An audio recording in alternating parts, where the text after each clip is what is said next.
again here on the live platform of Google Meet. आइए organic पे ही बात कर रहे हैं आपसे। मैंने आपको जो लिंक वीडियो भेजा है उसमें मैंने ऑप्टिकल आइसोमेरिज्म पे चर्चा शुरू कर दी है। ज्योमेट्रिकल आइसोमेरिज्म में सिस ट्रांस इजेड की प्रॉपर्टी जो मैंने भेजा था उसको आप अच्छे से नोट्स बना लीजिएगा। ऑप्टिकल आइसोमेरिज्म के बैठे ऑप्टिकल आइसोमेरिज्म की वीडियो को दिक्कत है। ऑप्टिकल आइसोमेरिज्म की वीडियो मैंने आपको भेज दिया था। डेफिनेशन ऑप्टिकल आइसोमेरिज्म के लिए ऐसे मॉलिक्यूल चाहिए जो प्रकाश के प्रति अपनी एक्टिविटी दिखा पाए। तो ऑप्टिकल एक्टिविटी पे एक छोटी सी चर्चा मैंने आपसे की। आइए एक बार फिर से ज्योमेट्रिकल आइसोमेरिज्म में हम वापस चलते हैं और वहां से कंपटीशन लेवल पर क्या सवाल पूछे गए उनका डिस्कशन करते हैं। एक छोटी सी शॉर्ट नोट्स आप फिर से ज्योमेट्रिकल आइसोमेरिज्म पे बनाइए। ज्योमेट्रिकल आइसोमेरिज्म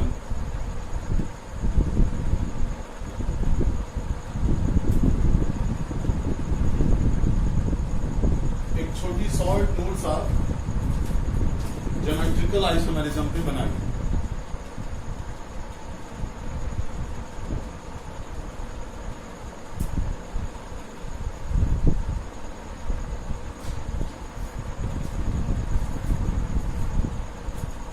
आइए ज्योमेट्रिकल आइसोमेरिज्म जैसा मेरा आपसे डिस्कशन हो गया था कि मॉलिक्यूलर फॉर्मूला सेम होते हैं लेकिन स्ट्रक्चर में अंतर उनका करने के लिए उनका कॉन्फ़िगरेशन चेंज किया जाता है। सिस ट्रांस इजेड C90 वगैरह वगैरह पैदा होती है। जो एक्चुअली मेंस में जो पूछेगा आईटी में जो पूछेगा उन सवालों पर थोड़ा सा डिस्कशन है। हो सकता है ये रिपीट हो एंस में पीएमटी में। आप देख लो आपसे सवाल पूछा गया इस तरह से किस मॉलिक्यूल में ज्योमेट्रिकल आइसोमेरिज्म बताइए।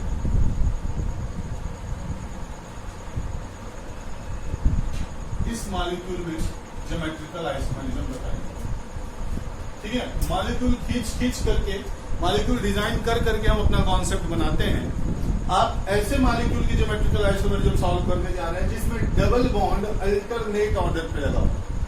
डबल बॉन्ड अल्टरनेट ऑर्डर पे हो और डबल बॉन्ड एक बाहर हो और एक अंदर हो। ठीक है तो ये conjugation double bond alternate double bond. लेकिन इस तरह के कॉन्जुगेशन को क्या कहते हैं? एक्सो कॉन्जुगेशन। क्या कहते हैं? एक्सो कॉन्जुगेशन। बाहर की तरफ जो कॉन्जुगेशन है तो ये कॉन्जुगेशन बाहर की तरफ है। Double bond alternate double bond. और इस तरह मॉलिक्यूल में हमें ज्योमेट्रिकल आइसोमेरिज्म का डिस्कशन करना है।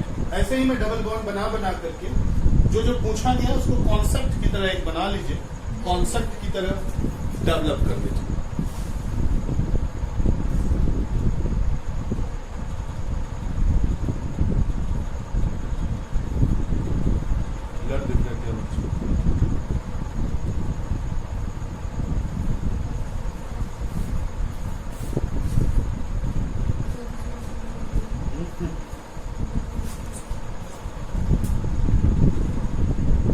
मेरी बात आपसे ऐसे हो रही कि डबल बॉन्ड अंदर है और ये बाहर है तो यहाँ ज्योमेट्रिकल आइसोमेरिज्म कैसी पढ़ी जाए। तो आपको करना क्या है कि इस तरह की सिचुएशन में इस पूरे मॉलिक्यूल को ऐसे देखना। यहाँ तो डबल बॉन्डेड पोजीशन पे दो डिफरेंट लोग हैं और इस डबल बॉन्ड कार्बन पे भी दो डिफरेंट लोग हैं। अब इन डिफरेंट में हैवी कौन है? ऐसे इसको बांट देना। ठीक है, इनडिफरेंट में हैवी कौन है? इधर वाला मेंबर। और इन दोनों में डिफरेंस क्रिएट करना है। इनमें हैवी कौन होना चाहिए? तो मैंने कहा कि पिछले टर्म पे हैवीनेस डिक्लेयर करने में सीपीआई रूल में आपको बताया था कि पर बॉन्ड मॉलिक्यूल कंसीडर किया जाता है। जैसे C triple bond C is more heavy than C double bond C। ये सब बताया ना मैंने ना। तो ये यहाँ पर हम इसे दो कार्बन कंसीडर करते हैं। इससे दो कार्बन लगे हैं तो ये ज्यादा हैवी है इससे। तो इसकी हैवीनेस इस साइड और इसकी हैवीनेस इस साइड। अच्छे से समझ लो, नोट्स बना लो। इन दोनों की हैवीनेस इस तरफ है, इन दोनों की हैवीनेस इस तरफ है। तो बोलो ये कौन सी फॉर्म हुई? जेड फॉर्म की E form? Z. So it is जिप्सियन जेड फॉर्म। ठीक है, तो ये केस तुम बनाओ। पहला केस तुम्हारा हुआ if double bond in alternate order. Alternate order लिख लो बेटा। If double bond in alternate order. अगर ये डबल बॉन्ड अल्टरनेट ऑर्डर पर है तो ऐसा होगा।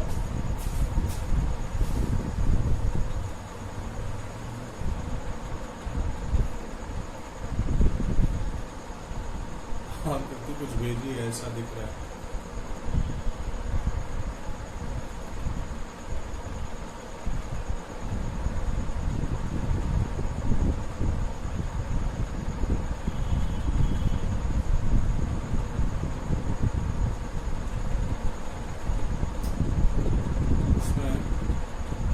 ठीक है बेटा, मैं YouTube लिंक भेजता हूं ना, so don't worry, YouTube link भेजता हूं।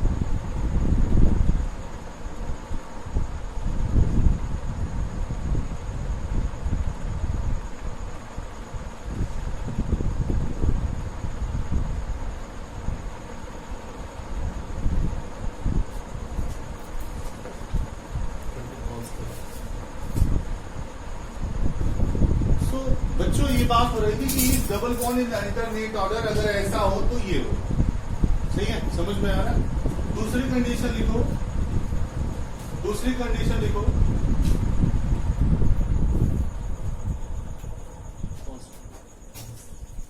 हो रहा है, ब्लर हो, अंधेरा हो जाए, पॉज, थोड़ी देर बात करें। तो मैं ये कह रहा हूं कि ये अल्टरनेट सीन पर अगर ऐसा है तो ये जेड फॉर्म हो गया।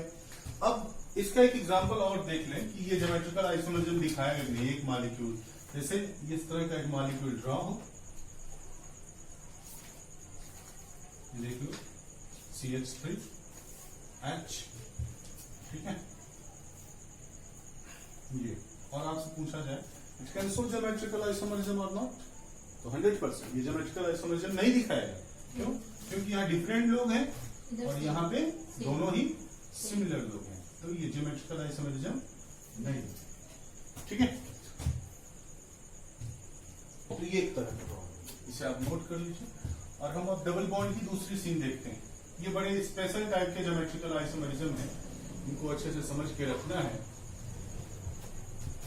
ये डबल बॉन्ड जो अल्टरनेट ऑर्डर पे था, अब अल्टरनेट ऑर्डर पे ना होकर के अगर ऐसा हो जाए तो देखो, यहाँ CH3, ये H, जो डबल बॉन्ड यहां था उसको मैंने यहां, जो डबल बॉन्ड यहां था उसको मैंने यहां कर दिया। तो ये दूसरी केस होगी कि डबल बॉन्ड अल्टरनेट नहीं है ना, इसको कहते हैं आइसोलेट, आइसोलेट डबल बॉन्ड।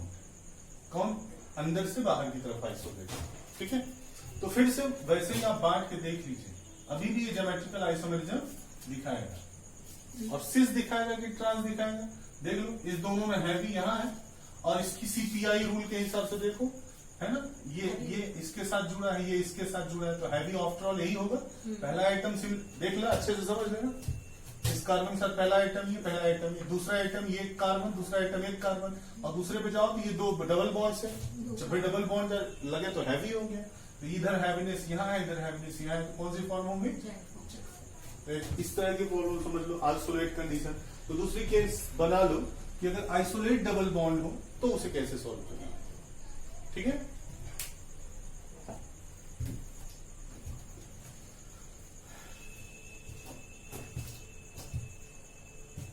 एक तीसरा केस हम लोग और आगे समझते हैं।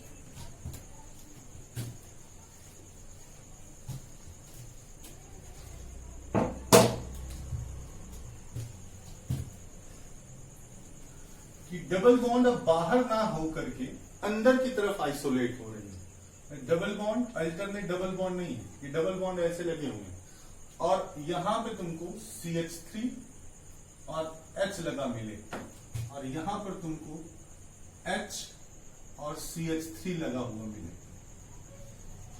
ऐसे। तो अब देखना, इस डैश CH3 डैश लाइन पे CH3 है, और इसको तुम वेज लाइन मानना। अगर वेज नहीं भी बनी है तो इसको कौन सी लाइन मानोगे? वेज लाइन मानना। तो ये अब इसको देखने का डबल बॉन्ड पर कुछ तुमको शो नहीं हो रहा है, लेकिन साइकिल पर ये स्पेशल कंडीशन है geometrical isomers. These all are diastereomers. जितने ज्योमेट्रिकल आइसोमर्स होते हैं डायस्टोमर्स होते हैं, स्पेशल कंडीशन है सारी की सारी। तो डबल बॉन्ड अंदर की तरफ ही है, बाहर से कहीं से अटैच नहीं है, और अल्टरनेट में भी नहीं है। अगर ऐसा सीन है और यहां पे मॉलिक्यूल लगे हुए हैं, तो आप देख लेना CH3 और CH3 अपोजिट साइड में है, तो कौन से फॉर्म हुए? ट्रांसफॉर्म हुए। कौन से फॉर्म हुए? ट्रांस। और सेम साइड में होते तो सिस फॉर्म होते। अगर ऐसी सीन होती तो ये सिस होते। देख लो,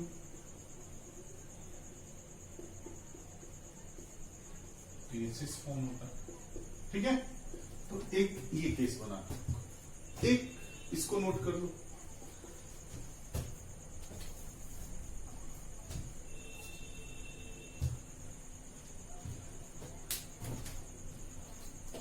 समझ के रखना इसको।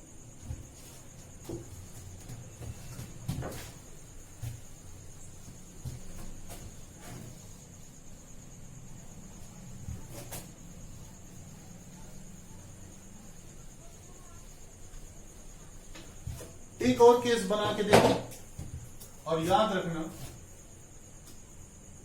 अभी तो इसके पहले वाले में डबल बॉन्ड से दूर लगा था मान ली, अगर डबल बॉन्ड पे ही ग्रुप लग जाए ऐसे,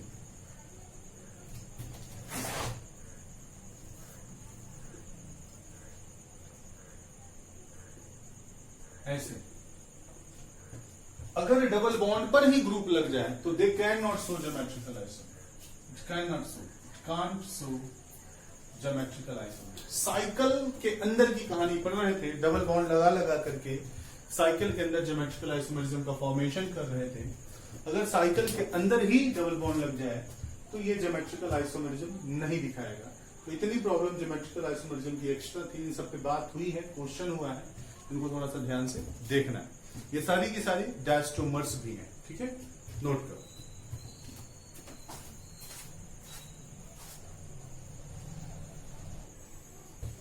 ठीक है, तो ये this is all about for geometrical isomerism. एक पिछले लिंक में मैंने एक last heading number of geometrical isomerism समझाया था, उसमें मैंने कहा था थोड़ा सा देख रहे हैं एक दो किताबें, एक जगह दो जगह गलत दिखा था, तो उसको मैंने थोड़ा सा रोका था, एक बार फिर से देख लो। लास्ट हेडिंग ज्योमेट्रिकल आइसोमरिज्म पढ़ते हैं, नंबर ऑफ ज्योमेट्रिकल आइसोमरिज्म। मैंने थोड़ा सा बताया था नंबर ऑफ ज्योमेट्रिक, आपको मॉलिक्यूल दिया जाता है और आपसे पूछा जाता है कितने ज्योमेट्रिकल आइसोमरिज्म पॉसिबल है। तो नंबर ऑफ ज्योमेट्रिकल आइसोमरिज्म दो तरीके से खोजा जाता है। अगर टर्मिनल डिफरेंट हो, if terminals are different, terminals different का मतलब समझ रहे हैं, मॉलिक्यूल जो है उसके एंड जो हो, टर्मिनल्स एंड आर डिफरेंट। जैसे आपको C double bond C, single bond C double bond C यहीं पे निकालना है, और यहाँ पे लगा हो CH3H और यहाँ पे लगा हो CHO और H, तो देखो टर्मिनल डिफरेंट हो गए ना, बोलो। अगर टर्मिनल डिफरेंट हो गए तो if terminal different then GI equals to number of GI equals to 2 की power n, where n is number of participating double bond, participating double bond का क्या मतलब है जी? जो डबल बॉन्ड ज्योमेट्रिकल आइसोमरिज्म बनाने में हिस्सा ले रहे हैं, ठीक है।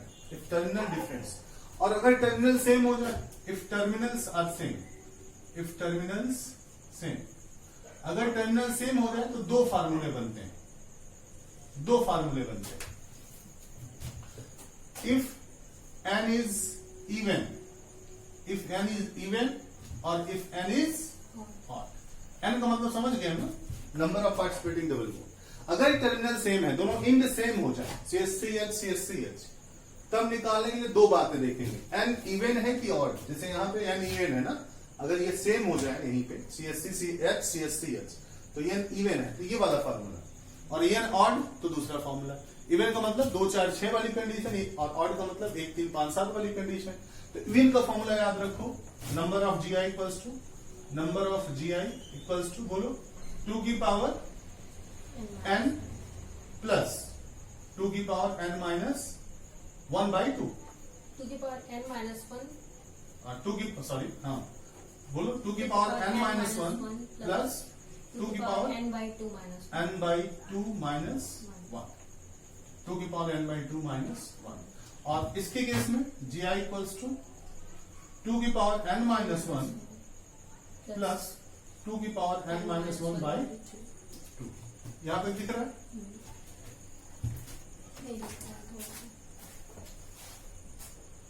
मैं इसको ऊपर लिख देता हूं,